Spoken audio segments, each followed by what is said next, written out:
ഞങ്ങളുടെ മമ്മൂക്ക എവിടെ? എന്റെ ഒരു ചിലപ്പം പിറന്നാളിന് പ്രത്യക്ഷപ്പെടുന്ന വരാനായിരിക്കും. അതുകൊണ്ട് വരുമ്പോ ഭയങ്കര പരമായിരിക്കില്ല.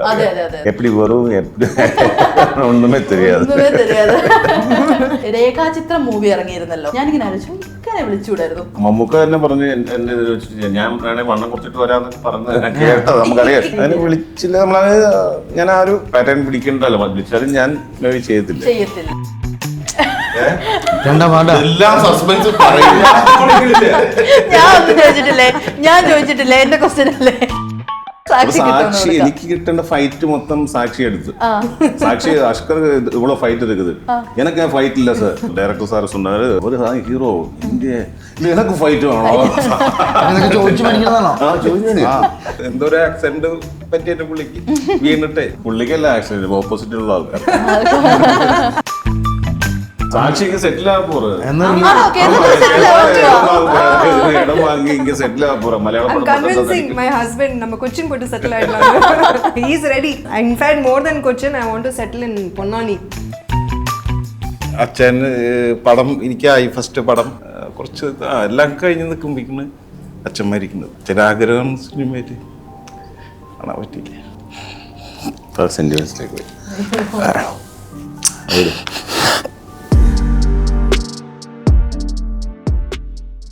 സിനിമ സ്വപ്നം കാണുന്നവർക്ക് Chavara film school Kochi. Hello and welcome to Life Net TV. ഇന്ന് നമ്മുടെ ഗസ്റ്റ് ദി കേസ് ഡയറി എന്ന സിനിമയുടെ വിശേഷങ്ങളുമായി സിനിമയുടെ ക്രൂ ആണ്. വെൽക്കം.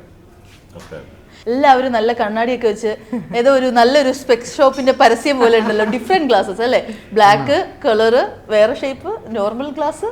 പിന്നെ ഇക്ക ഞങ്ങളുടെ മമ്മൂക്ക എവിടെ? മമ്മൂക്കയുടെ ഒരു FB പോസ്റ്റിനോ ഇൻസ്റ്റ പോസ്റ്റിനോ ഒക്കെ വേണ്ടി നമ്മൾ വെയിറ്റിംഗ് ആണ്. അത് ഞാനും വെയിറ്റിംഗ് ആണ്. പുള്ളി സസ്പെൻസിൽ ഇരിക്കുകയാണ്. വരും ഒരു പുള്ളി റെസ്റ്റ് എടുത്ത് കുറെ ഒന്ന് കഴിഞ്ഞിട്ട് ഒരു പരിപാടിയായിട്ട് വരും. എന്റെ ഒരു തിങ്കില് ചിലപ്പം പിറന്നാളിന് പ്രത്യക്ഷപ്പെടുന്ന വരാനായിരിക്കും. എല്ലാരും ഒരു വരവ് വരാൻ വേണ്ടി വരും. നമ്മൾ വെയിറ്റിംഗ് ആണ്. നെക്സ്റ്റ് മന്ത് ബർത്ത്ഡേ ആണ് സെപ്റ്റംബർ 7. മമ്മൂക്ക എന്ന് പറയുമ്പോൾ തന്നെ നമ്മള് ഫുൾ മലയാളീസിന്റെ ഒരു ഇമോഷൻ ആണ്. ലൈക്ക് നമുക്ക് എല്ലാവർക്കും അറിയാം മമ്മൂക്ക കംപ്ലീറ്റ്ലി ഓക്കെ അല്ലേ, എല്ലാം നമുക്ക് അറിയണം. പുള്ളി ഹാപ്പി ആയിരിക്കുന്നു, പുള്ളി സന്തോഷമായിട്ടിരിക്കുന്നു. പുള്ളി ഹെൽത്തിയാണ്. പുള്ളി ഒരു ഓക്കെ. പുള്ളി ചെന്നൈയിലുണ്ട്, പുള്ളിയുടെ വീട്ടിലുണ്ട്. പുള്ളി ഇതുപോലെ കൃഷി പരിപാടിയൊക്കെ ഉണ്ട്. കുറെ ചെടികളും പരിപാടികളൊക്കെ. അതേ സിനിമയും കണ്ട് പുള്ളി ഒന്ന് ഫ്രീ ആയിരിക്കും കുറച്ച്.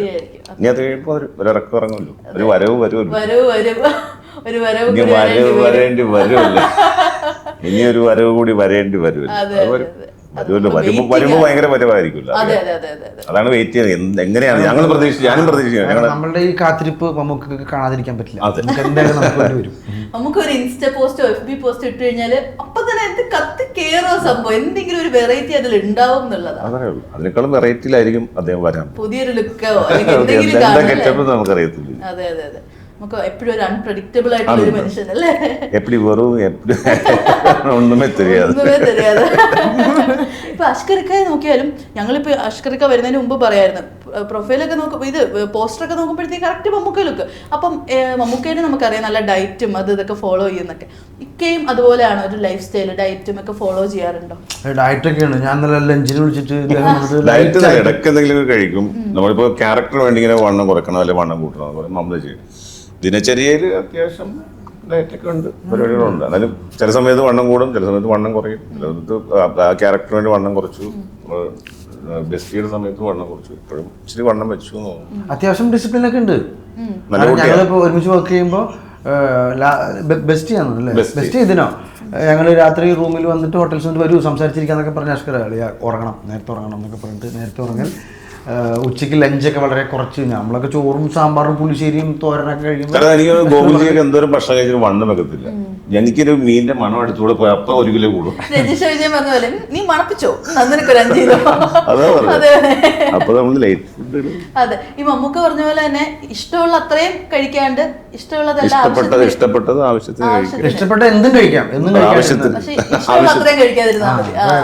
ബിരിയാണി കഴിക്കണം ഇന്ന് കഴിച്ചോ, പക്ഷെ എന്നും ബിരിയാണി കഴിക്കരുത്. അതാണ് നമുക്ക് പറഞ്ഞത്. ഓക്കെ. അതുപോലെ തന്നെ ഇപ്പൊ നമ്മുടെ രേഖാചിത്രം മൂവി ഇറങ്ങിയിരുന്നല്ലോ. അപ്പൊ അതില് നമ്മള് ഞാനിങ്ങനെ ആലോചിച്ചു ഇങ്ങനെ അങ്ങനെ വിളിച്ചുകൂടായിരുന്നു? ലൈക് മമ്മൂക്കയുടെ ആ ഒരു പോർഷൻസ് ഒക്കെ ചെയ്യാനായിട്ട് അങ്ങനെ ഒരു കോളോ എന്തെങ്കിലും വന്നിട്ടുണ്ടായിരുന്നു? ഇല്ല, ഞാൻ നേരത്തെ പ്ലാൻ ചെയ്തു. മമ്മൂക്ക തന്നെ പറഞ്ഞു എന്റെ ഇത് വെച്ചിട്ട് ഞാൻ വേണേ വണ്ണം കുറച്ചിട്ട് വരാന്നൊക്കെ പറഞ്ഞ് കേട്ടത് നമുക്കറിയാം. ഞാനല്ല, മമ്മൂക്ക പറഞ്ഞു ഞാൻ വേണേ വണ്ണം കുറച്ചിട്ട് വന്ന് അഭിനയിക്കാന്നൊക്കെ പറഞ്ഞത്. പിന്നെയാണത് പരിപാടി പോയത്. അങ്ങനെ വിളിച്ചില്ല, നമ്മളത് ഞാൻ ആ ഒരു പാറ്റേൺ പിടിക്കണ്ടല്ലോ. വിളിച്ചാലും ഞാൻ ചെയ്യത്തില്ല. ആ ഒരു രീതിയിൽ ചെയ്യത്തില്ല. ആളുകൾ എപ്പോഴെങ്കിലും ഇപ്പോൾ ഓൾറെഡി അഷ്കറിക്കനെ നമുക്കറിയാം മമ്മൂക്കയുടെ ഫാമിലിയിൽ നിന്നാണ്. അപ്പോൾ എപ്പോഴെങ്കിലും ആളുകൾ ഇക്കനെ മോണിറ്ററി ബെനിഫിറ്റ്സിന് വേണ്ടിയിട്ട് യൂസ് ചെയ്തിട്ടുണ്ടോ? അങ്ങനെ എനിക്ക് അനുഭവം. നമ്മളെ വിറ്റ് എന്ത് കിട്ടാനാ? നമ്മളെ വിറ്റ് അങ്ങനെ ജീവിക്കുന്നുണ്ടെങ്കിൽ അവർക്കും ജീവിക്കുന്നില്ല. അങ്ങനെ എന്റെ അറിവിലില്ല. ഞാൻ അറിയാതെ ഉണ്ടോ അറിയില്ല. എപ്പോഴെങ്കിലും ചിന്തിച്ചിട്ടുണ്ടോ ആ ഒരു പോയിന്റ്? കാരണം നമ്മളൊരു പ്രൊഡക്റ്റ് ആവുക എന്നുള്ളതാണല്ലോ സിനിമയുടെ. നമ്മളൊരു പ്രൊഡക്റ്റ് ആവുക. സിനിമ മീൻസ് നമ്മൾ എന്താണെങ്കിലും ഒരു പ്രൊഡക്റ്റ്. എന്റെ ശരീരമാണ് എന്റെ പ്രൊഡക്റ്റ് സിനിമയിൽ അല്ല. അപ്പൊ നമ്മളിപ്പോ എന്തായാലും പ്രൊഡ്യൂസർ ഒരു സിനിമ എടുക്കുന്നു, അദ്ദേഹം 3 പടം ചെയ്തു. അദ്ദേഹത്തിന് എന്റെ പ്രൊഡക്റ്റ് വെച്ച് എന്തെങ്കിലും ലാഭം കിട്ടണം എന്നാകില്ല. അല്ലെങ്കിൽ നമുക്കൊരു അദ്ദേഹം ഒരു വഴി കാണിച്ചു തരുന്നു. അങ്ങനെ അല്ലാതെ എനിക്ക് മോശമായിട്ട് തന്നെ വിശ്വസിക്കുന്നു. അതെ, നമ്മളെല്ലാരും വിശ്വസിക്കുന്നവരാണ്. നമ്മളാരെയും എല്ലാവരും ഒരുപാട് വിശ്വാസമാണ് നമ്മുടെ പ്രശ്നങ്ങളും. സാക്ഷി, അപ്പോൾ അന്ന് നമ്മൾ ഇങ്ങനെ ന്യൂലി മാരീഡ് ആയിരുന്നു. ഇപ്പൊ 6 months ആയി. എങ്ങനെ പോകുന്നു ലൈഫ് എല്ലാം? ലൈഫ് செம்ம சூப்பரா போயிட்டு இருக்கு. Of course. And I married my best friend. So 15 years friendship இருக்கறனால marriage-க்கு அப்புறம் there's no change in life. It's the same. Life is the same and it's just more support, more comfortable now. So it's beautiful ആയിട്ടുണ്ട്. അപ്പോൾ നമ്മുടെ ഇപ്പോഴത്തെ വിശേഷം നമ്മുടെ case ഡയറിയാണ്. ഒരു completely crime thriller എന്ന് പറയാൻ പറ്റും നമ്മുടെ ജോണറിനെ? കംപ്ലീറ്റ്ലി ക്രൈം ത്രില്ലർ എന്ന് നമ്മൾ പറയാൻ പറ്റുമെന്ന് ചോദിച്ചാൽ ഉണ്ട്. അതിൻ്റെ ആ ഒരു കഥാപാത്രം വരുമ്പോൾ ഇപ്പം ക്രിസ്റ്റി സാം എന്ന് പറഞ്ഞ കഥാപാത്രമാണ് ഞാൻ ചെയ്യുന്നത്. അത് അദ്ദേഹം പോകുന്ന റൂട്ടുകൾ പോകുമ്പോൾ കുറേ സെന്റിമെന്റ്സും കുറച്ച് കാര്യങ്ങളും അതിൽ കുറച്ച് സോങ്ങും കാര്യങ്ങളും ഒക്കെ വരുന്നുണ്ട്. എല്ലാം ഒരു പാക്കേജാണ്. കാരണം നമ്മൾ ഫുൾ ക്രൈം ത്രില്ലർ മാത്രം എന്ന് പറയാൻ നമുക്ക് പറ്റത്തില്ല. അതിൻ്റെ രീതിയിലാണ് അതിൻ്റെ കെ സന്തോഷ് സാറാണെങ്കിലും പി സുമാർ സാറാണെങ്കിലും ഡയറക്ടർ ഇതാണെങ്കിലും അത് വർക്കൗട്ട് ചെയ്തിരിക്കുന്നത്. അപ്പോൾ നമ്മൾ കംപ്ലീറ്റ്ലി ഇത് മാത്രം ആയിട്ടല്ല. ഫാമിലി ഇപ്പോൾ നമ്മുടെ മലയാളി പ്രേക്ഷകർ എങ്ങനെ സിനിമകൾ കണ്ടുകൊണ്ടിരുന്നു, അവർക്ക് സോങ് വേണം, സെന്റിമെന്റ് സീക്വൻസ് വേണം. പക്ഷെ അതിന് ഈ ഒരു കഥാപാത്രം വന്നപ്പോൾ അത് വേറെ റൂട്ടിൽ പോയി. അതാണ് കേസ് ഡയറി. അതെ. അപ്പോൾ ഈ നമ്മൾ കോൺസ്റ്റബിളിന്റെ വേഷം ചെയ്യുമ്പോഴും അതുപോലെ ഇപ്പം കുറച്ചുകൂടി സീനിയർ ആകുമ്പോഴത്തേക്ക് ഇവരുടെ മാനറിസംസിലൊക്കെ മൈന്യൂട്ട് ആയിട്ടുള്ള വേരിയേഷൻസ് കാണുമല്ലോ. ഗൗരൻ എന്തൊക്കെയാണ് ആ ഒരു വേരിയേഷൻസ് ലൈക്ക് ഒരു ആർട്ടിസ്റ്റിന്റെ പോയിന്റ് ഓഫ് വ്യൂവിൽ നോട്ട് ചെയ്തിട്ടുള്ളത്? അതെ, ബിഹേവിങ് ഇപ്പോൾ ഒരിക്കലും ഒരു കോൺസ്റ്റബിൾ ബിഹേവ് ചെയ്യുന്ന പോലെ ആയിരിക്കില്ല, അല്ലെങ്കിൽ കോൺസ്റ്റബിളിന്റെ ബോഡി ലാംഗ്വേജ് ആയിരിക്കില്ല ഒരു SI ആകുമ്പോൾ. ഇവർ രണ്ടുപേരുടെയും ബോഡി ലാംഗ്വേജ് ആയിരിക്കില്ല ഒരു ഡോഗ് സ്ക്വാഡിലെ പോലീസുകാരെന്ന് പറയുന്ന ഒരു ക്യാരക്ടർ വരുമ്പോൾ. അപ്പോൾ അത് നമ്മൾ കുറേ ഹോംവർക്ക് ചെയ്യും. പിന്നെ ഡയറക്ടറും അതുപോലെ തന്നെ റൈറ്ററിൻ്റെയും ഇൻപുട്ടും എല്ലാം കൂടി കൂട്ടിച്ചേർത്തിട്ട് ഒരു പരിപാടിയാണ്. ഒരു 2 പോലീസ് വേഷം അഴിഞ്ഞാട്ടന്നെയായിരുന്നു. അതിന് രക്ഷയില്ല. അതേപോലൊരു പുതിയൊരു ട്രീറ്റ്മെന്റ് ആയിരിക്കും ഈ പോലീസിന്റെ രീതിയിൽ. പുള്ളിയായാലും അഷ്കറായാലും സംഭവമാണ് അത് ചെയ്തു വെച്ചേക്കുന്നത്. കുറെ പോലീസ് വേഷങ്ങൾ നമുക്ക് കണ്ടിട്ടുണ്ട്. പക്ഷെ അതിനിട്ട് മാറിയിട്ട് തന്നെ അവര് ചെയ്തേക്കുന്നത്. അത് നമ്മൾ കുറെ ആലോചിച്ചിട്ട് തന്നെ നമ്മൾ ചെയ്തു വെച്ചേക്കുന്നത്. സാക്ഷിയുടെ റോൾ എന്ന് പറയുമ്പോൾ ഇതിൽ നമ്മൾ ഡോക്ടറിന്റെ, അതെ. അപ്പം ഒരു ഡോക്ടറിന്റെ റോളാണ് ഇതിൽ ചെയ്യുന്നത്. അപ്പൊ എന്താണ് ക്യാരക്ടറിനെ കുറിച്ച് കൂടുതൽ പറയാനുള്ളത്? Character full I can't say it because it's a suspense, but of course ஒரு பியூட்டிஃபுல்லான ஒரு sweet cute doctor role and Ashkar oda heroine, so there is a lot of cute romance. Summa hero doctor சொல்ல இதுல fight வேற இருக்குது. Cute doctor. Cute doctor with fighter. With the fight. So there's a nice very interesting fight sequence that is there in the doctor lendu or fighter. You'll see that. അഷ്കർക്ക നമ്മൾ എപ്പോൾ കണ്ടാലും സാക്ഷിയെ ഇട്ട് ഒരു തട്ട് കൊടുക്കുന്ന കാണാം. ഞാൻ തട്ടുന്നതല്ല, സാക്ഷി ഞങ്ങൾ നല്ല ഫ്രണ്ട്സ് അല്ലേ. വന്നപ്പോഴും ഇപ്പോഴല്ലേ സാക്ഷി എന്തെങ്കിലും സാക്ഷിയുടെ വായി എന്തെങ്കിലും വീഴുന്നുണ്ടോ? ഒരെണ്ണം കൊടുക്കാം.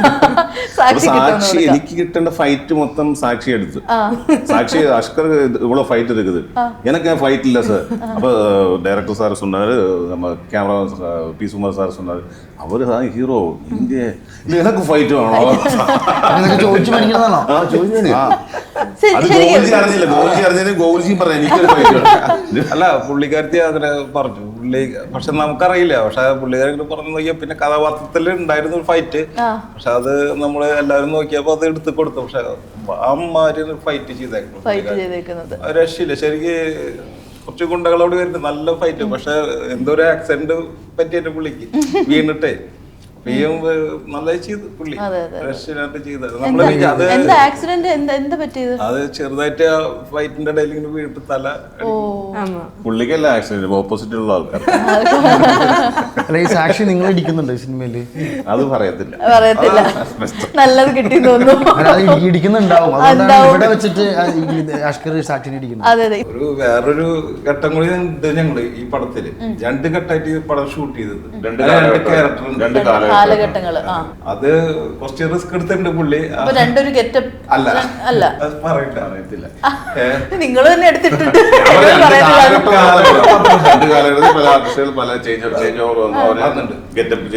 ഞങ്ങളെ കുറച്ച് സമയം നമ്മൾ എടുത്തിട്ടുണ്ട്. പിന്നെ രണ്ടാമത്തെ കാലഘട്ടത്തിൽ വന്നത് അത് എന്തായാലും നല്ലൊരു പടമായിരിക്കും. അഷ്കറിന് നല്ലൊരു 2 പറയണ്ടല്ല എല്ലാം സസ്പെൻസ് ഞാൻ ചോദിച്ചിട്ടില്ലേ എന്റെ ക്വസ്റ്റ്യൻ അല്ലേ. അപ്പൊ നമുക്ക് സിനിമയുടെ കൂടുതൽ കാര്യങ്ങൾ പുറത്ത് പറഞ്ഞതിന് മുമ്പ് തന്നെ സെഗ്മെന്റിലോട്ട് കയറാം അല്ലേ. സാക്ഷി, describe your perfect Sunday in 1 sentence. Not getting out of the bed. Full Sunday being inside the bed.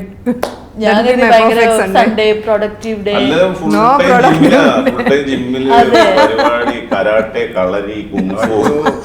എനിക്കൊന്ന് ഭയങ്കരമായിട്ട് ഇങ്ങനെ നിൽക്കുന്ന ആളുകൾ വെറുതെ നമ്മളെ ഡീവിയേറ്റ് ചെയ്യാൻ വേണ്ടി പറയുന്നേ സൺഡേ ഉറക്കമാണെന്നൊക്കെ. വീട്ടിൽ പോകുമ്പോ അറിയാം. ലേസി ഡേ തന്നെ. Lazy day with family and friends കൂടെ. Lazy day at home. നല്ല ഫുഡ് സാപ്പിടணும், നല്ല തൂങ്ങണം. That is what. അതാണ് ഒരു പെർഫെക്റ്റ് സൺഡേ. ഓക്കെ, അഷ്കർക്ക് എടുത്തു. ഇപ്പം സിനിമ എന്ന് പറഞ്ഞൊരു സംഭവമേ ഇല്ല, സിനിമയിലോട്ടേ വരുന്നില്ല. അങ്ങനെയാണെങ്കിൽ ഇക്ക എന്തായിരിക്കും? കർഷകനായിരുന്നു. അല്ല ചുമ്മാ നമുക്ക് അങ്ങനെ കുഞ്ഞുനാളിൽ നമ്മൾ എനിക്ക് അങ്ങനെ ആഗ്രഹങ്ങളൊന്നും ഇല്ലായിരുന്നു. അലമ്പായിരുന്നു. നമ്മളൊരു ഗൈഡൻസ് ഇല്ലാതെ പരിപാടികളുണ്ടല്ലോ അലമ്പ് നടക്കുക.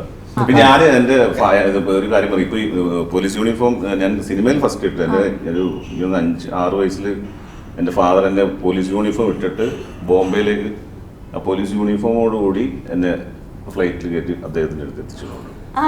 ആ ഫോട്ടോ ഞാൻ തപ്പിട്ട് എനിക്ക് കിട്ടിയിട്ടില്ല.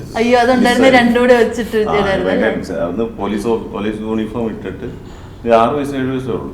എന്നെ ഫ്ലൈറ്റിൽ കൊച്ചിയിൽ നിന്ന് ബോംബെയിൽ എത്തിച്ച് പുള്ളിയുടെ ഒരു കൂട്ടുകാരനെ കൊണ്ട് എത്തിച്ച് ആ യൂണിഫോം ഞാൻ പോയിട്ടുണ്ട്. അത് ഇപ്പോഴും എനിക്ക് ഓർമ്മയുണ്ട്.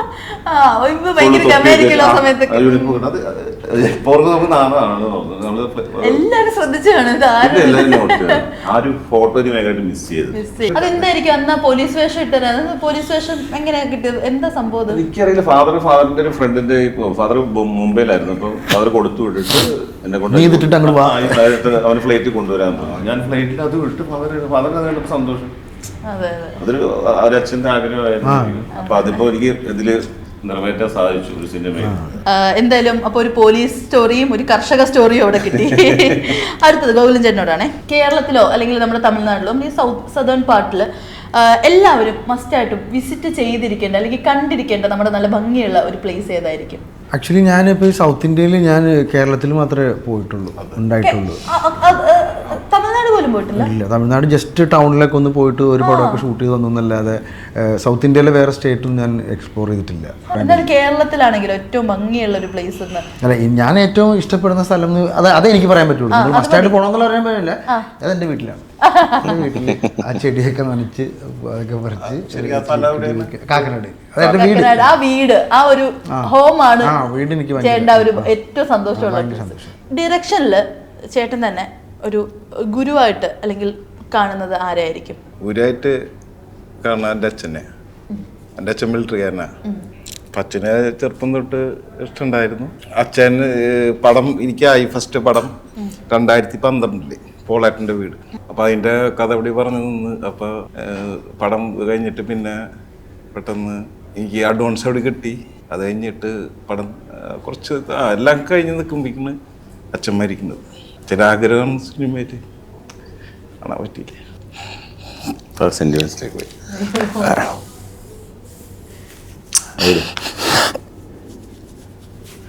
അപ്പൊ അദ്ദേഹത്തിന്റെ ആഗ്രഹം പോലെ അദ്ദേഹം വലിയൊരു പടം ചെയ്തു അല്ലെ, നമുക്ക് എല്ലാവർക്കും വർക്ക് ചെയ്യാൻ പറ്റി. ചേട്ടാ ഇനിയും ഓക്കെ അല്ലേ? ഒരുപാട് സിനിമകൾ ചെയ്യാൻ പറ്റട്ടെ. അതെ, അനുഗ്രഹം ഉണ്ടല്ലോ. കുഴപ്പമില്ല. അയ്യോ, അതിൽ കരയുന്നത് കാണാൻ പറ്റത്തില്ല. അല്ല, അപ്പൊ അത് പടം ഇറങ്ങി നല്ല കുഴപ്പമില്ലാണ്ട് വിജയിച്ചിട്ടുണ്ട്. പൊളേട്ടൻ്റെ വീട് 2003 പിന്നെ കിട്ടിയതെന്ന്. പക്ഷെ എല്ലാവരും നല്ലൊരു കൂട്ടായ്മ കിട്ടി. പിന്നെ പ്രൊഡ്യൂസർ ഒരുപാട് സപ്പോർട്ട് ചെയ്ത് തന്നെ നസർ ബോസ് സാറ്, ബെൻസി വോൾഷൻ അവർ ചെന്ന് പറഞ്ഞ് അവർ ചെയ്തോ, എന്താണ് ചെയ്തോ അത്രയും നമ്മൾ ചെയ്യുമ്പോൾ ഓരോ കഥാപാത്രം അല്ല ലൊക്കേഷനിൽ ഇന്നത് വേണമെന്ന് അതിൻ്റെ ഇരട്ടിയെന്ന് അവർ തന്നു കൊടുക്കുന്നത് നമുക്ക്. അപ്പം അത് കാരണം നമുക്ക് ഏറ്റവും സുഖം. നമ്മൾ വിചാരിച്ചിട്ട് അത് കുറച്ചുകൂടി ചെയ്തോ, അങ്ങനെ ഒരു സപ്പോർട്ട് പ്രൊഡ്യൂസറുടെ ഭാഗത്തു നിന്ന് കിട്ടുമ്പോൾ അപ്പം അങ്ങനെ അവരുടെ സപ്പോർട്ടിന് ഏറ്റവും വലിയതുണ്ടാവുന്നത്. അത് കാരണം ഇത്രയും ഭംഗിയായിട്ട് വലിയൊരു പടമായിട്ട് നമുക്ക് ചെയ്യാൻ പറ്റിയത്. പ്രൊഡ്യൂസറിന് ഏറ്റവും വലിയത്. അപ്പൊ അവർക്ക് ഈ നിമിഷം എല്ലാവർക്കും സാറിന്റെ കുടുംബത്തിനും എല്ലാവർക്കും നന്ദി പറഞ്ഞു. ഈ നിമിഷം ഞാൻ പിന്നെ എൻ്റെ ക്രൂ എന്നുള്ള എല്ലാവരും എൻ്റെ കൂടെ വർക്ക് ചെയ്ത എല്ലാവർക്കും നന്ദി ഈ നിമിഷത്തിന് ഞാൻ പറയണം. അത്രയും നമ്മള് ഇതൊരു കളക്റ്റീവ് ആയിട്ടുള്ള ഒരു എഫേർട്ടിന്റെ റിസൾട്ടാണ് എല്ലാ സിനിമയും. അവരെല്ലാവരും എല്ലാവരും ആർട്ടിസ്റ്റുകൾക്കും എല്ലാം നമുക്ക് ഭയങ്കര ഇഷ്ടമാണ്. അപ്പൊ അവരതിനേറ്റവും കൂടുതൽ ആത്മാർത്ഥമായിട്ട് ഈ സിനിമയ്ക്ക് ചെയ്തിട്ടുണ്ട് എന്നുള്ള വിശ്വാസം നമുക്കുള്ളത്. അത് സിനിമ എന്തായാലും ഇറങ്ങുമ്പോൾ ആഗസ്റ്റ് 15, 21 നമ്മളെ പടം ഇറങ്ങുന്നത്. അപ്പൊ എല്ലാവരും കാണാം, വിജയിപ്പിക്കാം പറയാനുള്ളത്. എന്തായാലും ഞാൻ ഞാന് അച്ഛനത് പെട്ടെന്ന് വന്ന് നമുക്ക് അത്രയും സിനിമ എന്നത് വലിയൊരു മോഹമാണ്. അത് വെച്ചിട്ട് ചെയ്യുന്നത് അതേപോലെ നമ്മൾ ചെയ്ത് വെച്ചിട്ടുണ്ട് ഈ പടം. ഇനി പ്രേക്ഷകരെല്ലാവരും കണ്ട് വിജയിപ്പിക്കട്ടെ. അഷ്കറിക്ക എടുത്ത് വെക്കട്ടെ. അഷ്കറിക്കയുടെ ഒരു കംഫോർട്ട് ഫുഡ് എന്തായിരിക്കും? പുട്ടും beef. സാക്ഷിയുടെ what is the most useless thing you carry in your bag? I think my ID card. ഇല്ല. കാണുമ്പോഴേ ദേഷ്യമാണ്. I think that is what Aadhaar card. Aadhaar കാർഡിലെ photo നല്ലതല്ലല്ലോ. Exactly. I look like a criminal. Most wanted. So അത് useless. Google ചേട്ടൻ അടുത്താണ്. ചേട്ടനിലെ ഏറ്റവും Malayali thing എന്തായിരിക്കും? ഒരു പച്ച മലയാളിയായിട്ടുള്ള ചേട്ടനിലെ സ്വഭാവം എന്തായിരിക്കും? അദ്ദേഹം പറഞ്ഞല്ലോ, കർഷക വീട്ടില് കാര്യങ്ങൾ ചെയ്യുക, മലയാളിക്ക് മാത്രമല്ല കയ്യിലുമുണ്ടൊക്കെ കൊടുത്ത്. സാക്ഷിക്കും വീട്ടിലിരിക്കണ ഇഷ്ടമാണ്. സാക്ഷി മലയാളി ആയതുകൊണ്ടല്ലോ. അപ്പൊ ഞാൻ അങ്ങനെ ആലോചിച്ചില്ല. ഒരു മലയാളി ആയതുകൊണ്ട് എന്ത് സ്പെഷ്യാലിറ്റിയാണ് എനിക്കുള്ളതിനെ പറ്റി ഞാൻ ആലോചിച്ചിട്ടില്ല. ആസ് എ ഹ്യൂമൻ ഞാൻ കുറച്ച് നല്ല ക്വാളിറ്റി ഉള്ള ആളാണ് തോന്നുന്നത്. അത് തന്നെ വലിയ എനിക്കൊരു ക്വാളിറ്റി ഉണ്ട് അല്ലെ, പലരും സമ്മതിക്കില്ല. അത് അത്രയും കോൺഫിഡൻസ് ഉള്ളത് കൊണ്ടാണല്ലോ, അതുകൊണ്ടാണ് ഇത്രയും സൗഹൃദങ്ങൾ ഉണ്ടാവുന്നത്. അതുകൊണ്ടാണ് ഇത്രയും പേര് ഞാൻ വിളിക്കാത്ത പലരും വിളിക്കുന്നത്.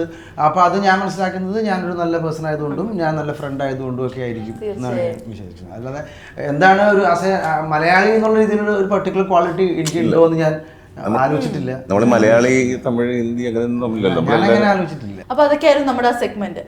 ഇപ്പൊ സാക്ഷി നമ്മുടെ നാട്ടില് കുറച്ചായിട്ട് ഇപ്പൊ കേരളത്തിൽ വരുന്നുണ്ട്, എല്ലാം ചെയ്യുന്നുണ്ട്. അപ്പോൾ ഇവിടെ എന്താ സാക്ഷിയെ കൂടുതൽ എക്സൈറ്റഡ് ആക്കിയ സംഭവം എന്താ കേരളത്തില്? നമ്മുടെ food. Food is really really good and Malayali people would love warmth, affection. எனக்கு ரொம்ப ரொம்ப பிடிக்கும். And of course Malayalam cinema. I love Malayalam cinema. I love Malayalam films. நான் எப்போ ஃப்ரீ இருந்தாலும் I only watch Malayalam movies. இப்போ நான் தமிழ்நாடு போனேன்னா அடிப்பாங்க எனக்கு, என்ன ஒன்லி மலையாளம் മാത്രം മതിയെന്നുള്ള രീതിയിൽ. பட் எனக்கு ரொம்ப பிடிச்ச விஷயம் is art and cinema form in Malayalam. Very realistic movies ആണ്. Like single life or married life എന്ന് ഒറ്റ വാക്കിൽ ചോദിച്ചാൽ ഏത് ചൂസ് ചെയ്യും? No, it depends on the partner. Kandipa. Yes. Who you're getting married to is very important. So getting married to the wrong person single life is better. So till you don't find the right partner, it will be single. Find the right partner, marriage life. Yes. അപ്പോൾ അതുപോലെ തന്നെ സാക്ഷി, ഇപ്പൊ ഞാൻ വരുന്നതിന് മുമ്പ് തന്നെ സാക്ഷിയുടെ insta ഒക്കെ 2.1 മില്യൺ ഫോളോവേഴ്സ് ആയി. ഒരു ഹ്യൂജ് ഫോളോയിങ് ഒക്കെയാണ്. അപ്പോൾ അവിടുത്തെ ഓഡിയൻസിനും എങ്ങനെയാണ് മലയാളം മൂവീസ് ഒക്കെ ഇവിടെ ചെയ്യുന്നതൊക്കെ അവരുടെ സപ്പോർട്ട് എങ്ങനെയാണ്? Very excited. എനിക്ക് എന്നോட ഓഡിയൻസ് എന്നോட എല്ലാ മൂവീസോட മലയാളം സിനിമ எப்போ பண்றீங்க, when is your next Malayalam film, that is like their most interesting question. They keep asking me that. And Bessie movie could release agamode last time I know a lot of people who came to Cochin to watch the movie. ചെന്നൈയിലെന്ത് so support is really really huge. സാക്ഷിക്ക് settle ആകാൻ പോறது എന്നാൽ ഇടം വാങ്ങി ഇങ്ങനെ സെറ്റിൽ ആകാൻ പോற Malayalam I'm convincing my husband நம்ம കൊച്ചിൻ പോയിട്ട് സെറ്റിൽ ആയിട്ടാണ്. He is ready. അത് സ്റ്റേറ്റ്സ് എന്നുള്ളത് നമ്മുടെ നാടിനെ അത്ര ഇഷ്ടപ്പെടുമ്പോൾ നമുക്ക് ഭയങ്കര ഒരു proud feel. In fact, more than Cochin, I want to settle in Ponnani. Ponnani ഇടം വാങ്ങാൻ പോறവര് Boss വീട് இருக்குல்ல പൊന്നാനിയിல പൊന്നാനിയിல സെറ്റിൽ ആയിട്ടാണ് இருக்கேன். ഓ അടിപൊളി. പൊന്നാനി എന്താ ഇത്ര ഇഷ്ടം വരാൻ കാരണം എന്താ? ഫുഡ് നല്ല Food is very nice and safe ആണ്, also very family family feeling safe and of course நம்ம boss അല്ല, നമ്മള് അബ്ദുൽ സാറോടെ எப்பவுமே எனக்கு ஒரு டாட்டரா பார்த்திருக்காங்க. You know that daughter vibes, ஒரு outsider feeling கிடையாது. So அந்த ஒரு fatherly ஒரு protection இருக்கும்போது too much love for Ponnani is come now. അപ്പോൾ എന്തായാലും നമ്മുടെ കേസ് ഡയറി August 21 ആണ് റിലീസ്. അപ്പോൾ എന്തായാലും നമ്മുടെ സിനിമ ഒരു സക്സസ്ഫുൾ മൂവി ആവട്ടെ. All the best. ഈ സിനിമയിൽ നമുക്കൊരു ഭാഗ്യം കിട്ടിയെന്ന് വെച്ചിട്ടുണ്ടെങ്കിൽ കുട്ടേട്ടൻ വിജയരാഘവൻ സാർ. അത് പറഞ്ഞില്ലേ നമ്മള്, അത് എടുത്ത് പറയണം. നമ്മളെ പടത്തിൽ ഷൂട്ട് ചെയ്ത് കഴിഞ്ഞിട്ട് ഇപ്പൊ ഇത്ര അവാർഡും കാര്യം കിട്ടില്ലേ, അതവിടെ ഓരോ സിനിമയില് അത്രയും നമുക്കൊരു ഭാഗ്യം വന്ന പോലെയാണ് നമുക്ക് ചെയ്തേക്കുന്നത്. ദിവസം കുട്ടേട്ടൻ നമുക്ക് പറയണ്ടേ, എല്ലാ ആർട്ടിസ്റ്റുകളും നമ്മൾ വിചാരിച്ചത് ഓരോന്നോരോന്ന് അവർക്ക് ഇമ്പ്രൂവ്മെന്റ് വരുമ്പോൾ നമുക്ക് സിനിമയ്ക്ക് ഭയങ്കര സന്തോഷം വന്നിട്ടുണ്ട്. എന്തായാലും നമ്മുടെ സിനിമ ഒരു സക്സസ്ഫുൾ മൂവി ആവട്ടെ. All the best. ഒരുപാട് നന്ദി. Thank you. സിനിമ സ്വപ്നം കാണുന്നവർക്ക് ചാവറ ഫിലിം സ്കൂൾ, കൊച്ചി.